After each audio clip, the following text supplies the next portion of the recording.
Okay, so you'll have to let me know how these usually go. How these usually go is a very definite sense of defeatism and regret, and a little bit. The Nicholas Sparks movies are definitely the ones where I think Brian and I lately have really just felt just defeated afterwards. I feel like maybe I should be doing like a Brian impression for the whole thing while I got like a burp. Burp, burp. No, this one fucking sucked. Like all of them. I quite honestly, as far as the Nicholas Sparks ones go, like this one wasn't as ridiculous and far-fetched and idiotic as most of the other ones were. God, fairly far-fetched. Oh yeah, don't get me wrong, it's a little far-fetched, but not like as bad as some of the other ones have been. But it's still just at the end of it, I sit there and go, who gives a shit? Like, who gives a shit? There's nothing entertaining about them. I mean, at least the other ones have a bit of a train wreck quality to them. They're like, this one just... This one was specifically a Lifetime movie. That was 2 hours too long.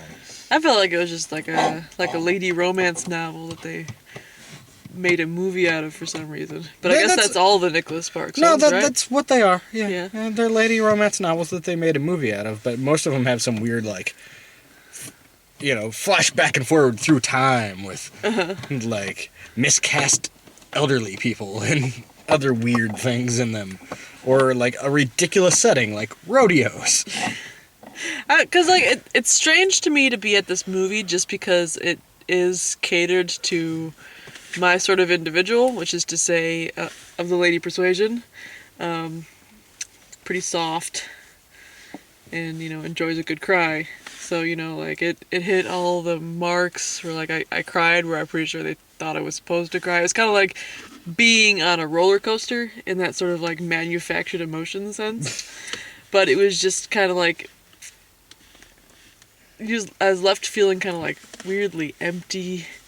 And yeah, you're right. Like, I don't give a shit about those people. Like, I did in the moment because they wanted me to. But, like, after the fact, there was no reason for me to have seen that story. No. And like every other Nicholas Sparks movie, in 3 to 6 months, you will have forgotten you saw that. Mm-hmm. Pretty much all I'll remember is that they were a cute couple, Yeah, no, I will say this one for this one. This was the first Nicholas Sparks movie I've seen where there was actually... It wasn't even very good or apparent, but at least the two leads had a tiny bit of chemistry. Yeah, I thought they worked well together. Like, because at the moment, I leaned over to you and I'm like, are they usually this bad? Because it was towards the middle when everything was terrible and it was feeling sort of like it was going to be The Notebook all over again. And you said, well, yeah, they're usually like this, but they don't usually have this much chemistry. And I'm like, really? Because they don't seem to have that much chemistry. Fairly usually they have none. Yeah. And usually it's a whole lot more forced. Mm-hmm. This was pretty forced, but the thing is that they were both poorly written in a very similar style, so it just made them seem like they were on the same wavelength, where they both would be like, yeah, this thing that we were just talking about, I'm gonna announce no for no to sarcastic and voices as if I have some sort of insight, when actually I don't, I'm just reiterating. No, and it's... All these movies, all they are is they start with a premise and a line, and then they say that line over and over and over again. And then they find some sad situation for them to be in, and then at the end, everything's okay. Yeah, well, the thing is that the reason this movie is called The Choice, and not, for example, You Bother Me, is that there's a series of choices this guy has to make throughout the movie, culminating in, spoiler alert, him having to decide whether to honor his wife's do not resuscitate order. Because she's been hit by a car, because he stood her up on a date, and so she was driving home in the rain, got hit by a car, and now she's, like, on a breathing apparatus. And he decides, no, I'm not gonna. She didn't mean this time. She meant, like, when she's old, even though it doesn't specify that in the documents that she signed. And he's rewarded for that behavior by her miraculously springing back to life. Yeah. But if I've signed a do not resuscitate and you don't honor it and I miraculously spring back to life, yeah, I'm going to be grateful, but that's not going to happen. No, it's yeah, doesn't look like I'm coming out of one, baby. You just pull the fucking plug. I will pull all the plugs in the room. I Yeah. will build you so many ramshackle gazebos. Yes, ramshackle gazebo.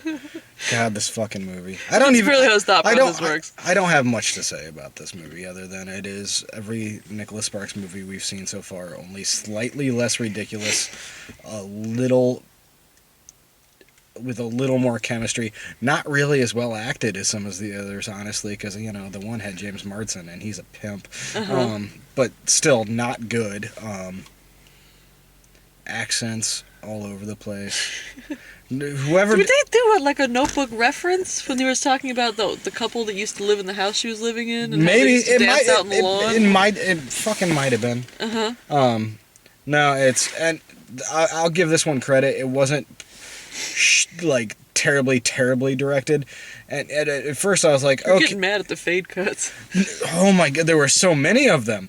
But the first like third of the movie, I'm sitting there going, okay, it's proficiently made enough that I don't get to be angry about the filmmaking per se. I can bitch about the writing, but that's because of the source material.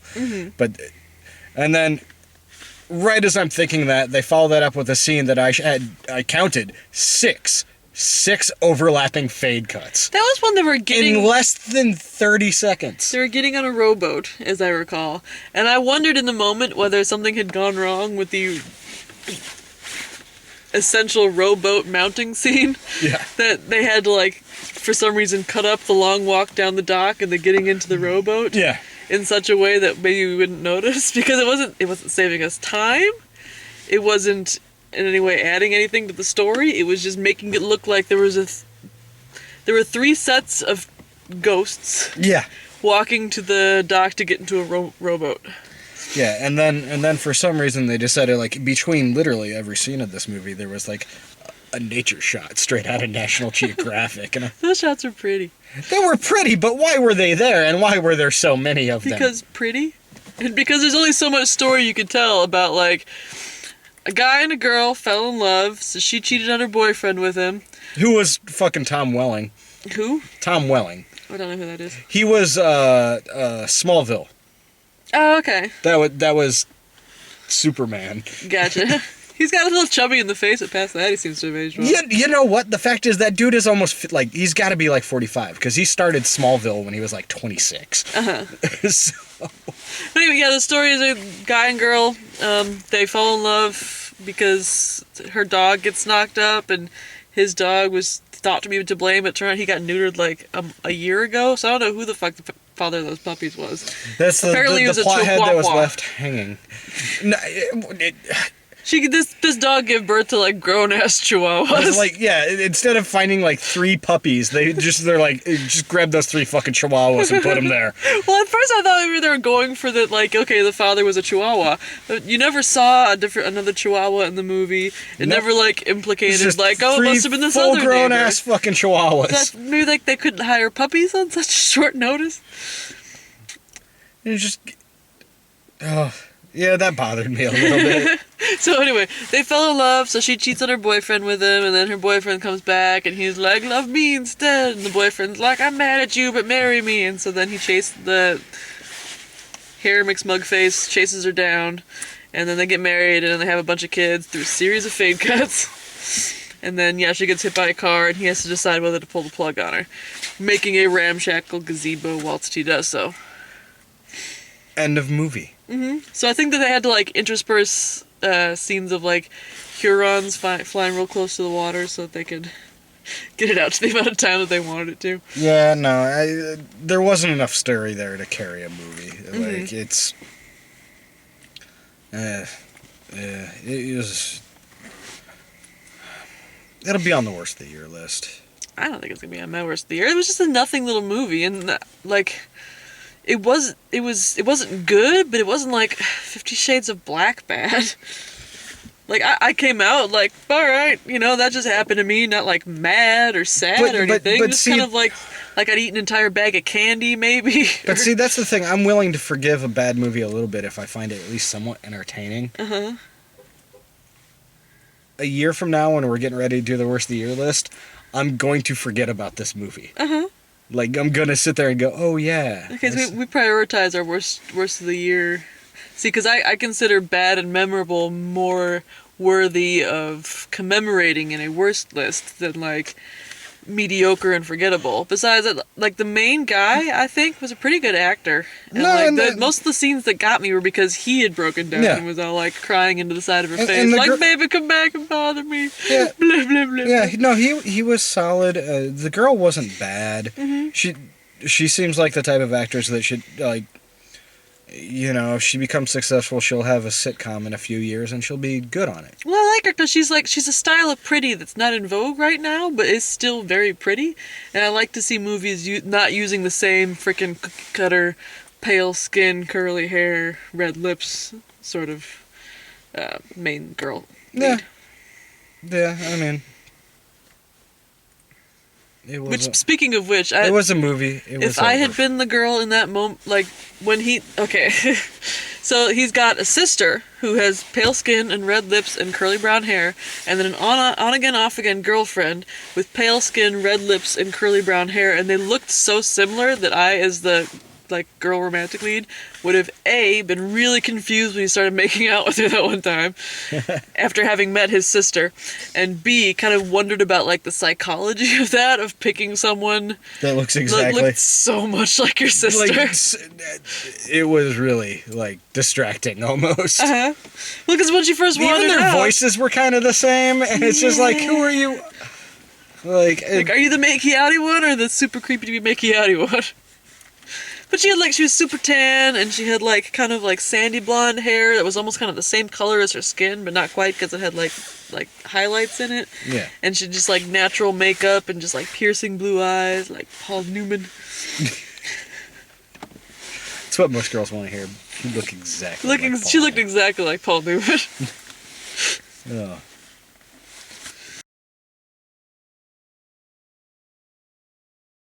I got nothing else. You got nothing else? No, I really don't. I'm sorry.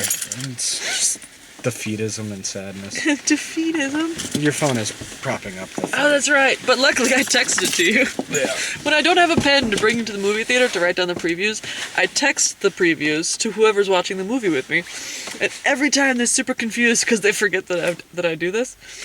And every time it's like, this is going to come in handy. We had Big Fat Greek Wedding 2. Did you see Big Fat Greek Wedding 1? Like, what? That movie came out like 15 years ago, maybe? Something like that. It was a cultural phenomenon. It was the little indie movie that made a shit ton of money that year. And, like, good for them, but I mean, it's too late for anybody to care about a fucking sequel, I think. Well, if it made a shit ton of money, maybe the people who liked it at the time will have a feeling of nostalgia and want to come back to it. Seems like it's about the Big Fat Greek Wedding his daughter is going away to college, and then it turns out her mother never actually got married, so they've got to remarried. Yeah. And there's jokes about like body hair and being Greek. Yeah, and something about falafels. I don't fucking know. You're confused. Yeah, I probably am.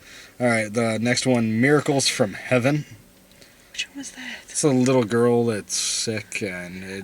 Fuck that! Ben Affleck's wife. Yeah, Brad and I have gotten that one a few Ben times. Affleck's ex-wife. No, they're still married. I thought they broke up because he was banging the nanny. Yeah, I think they're still married. I'm pretty sure they broke up. Oh, whatever. Anyway, Ben Affleck's possibly ex-wife has like a shit ton of children, and one of them has some unnamed disease, and it's a disease of the sort that she falls out of the tree onto her head. It cures it because of Jesus. Are you Googling whether they're still married? Looking. Separated 2015. But they're still married. Okay. I'm right. They're still married.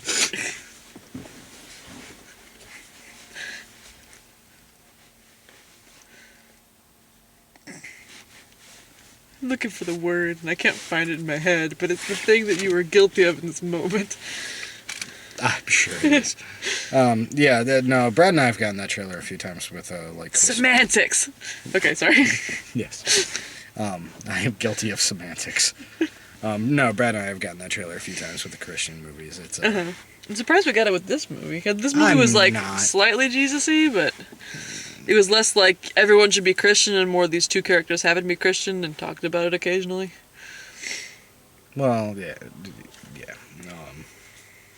And like when his wife was like in the hospital on a breathing machine, he wasn't like, Jesus, take the wheel.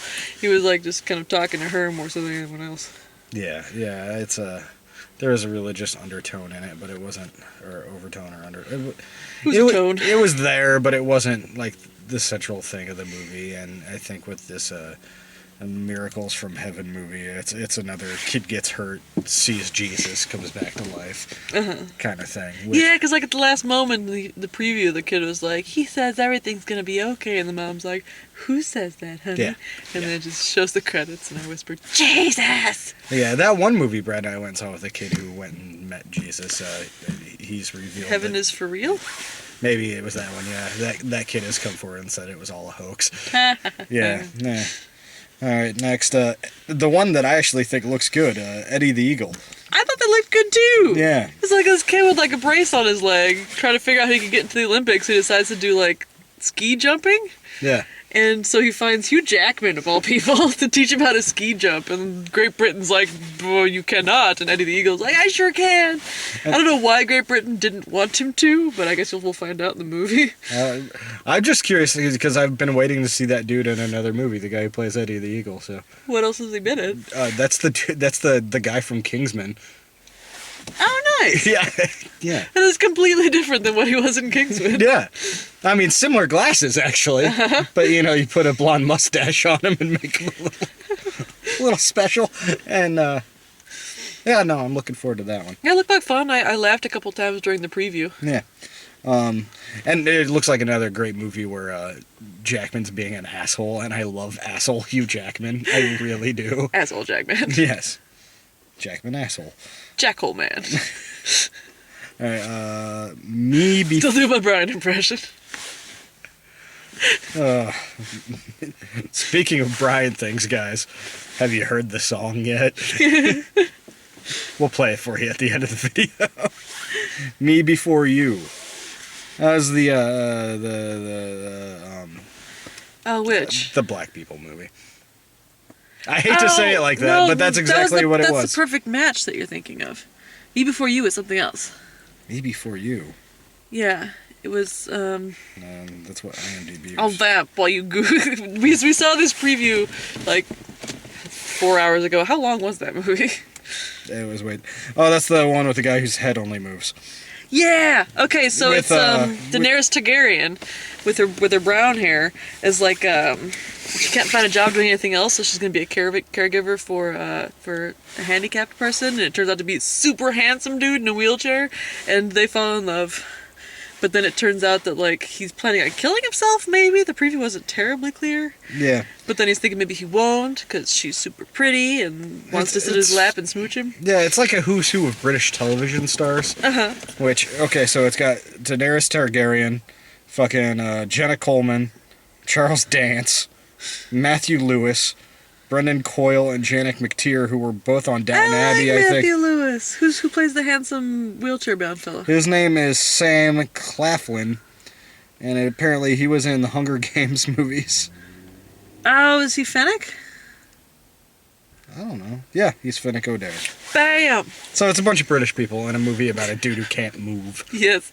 And he's like in a wheelchair, and she's like taking him on the leg. And the woman who falls in love with him. Yeah, and they're like part of the preview made me laugh because so she's like she's running dresses past her friend and asking like, "Is this one too booby?" Yeah, so it's like coming home with less drama and less limbs. Yeah, and more Daenerys Targaryen. Yeah, and a lot less Jon Voight. So I mean, I'd rather just go watch Coming Home. But that's just like me. Start a movie database just showing the level of Jon Voightiness of each movie is in production.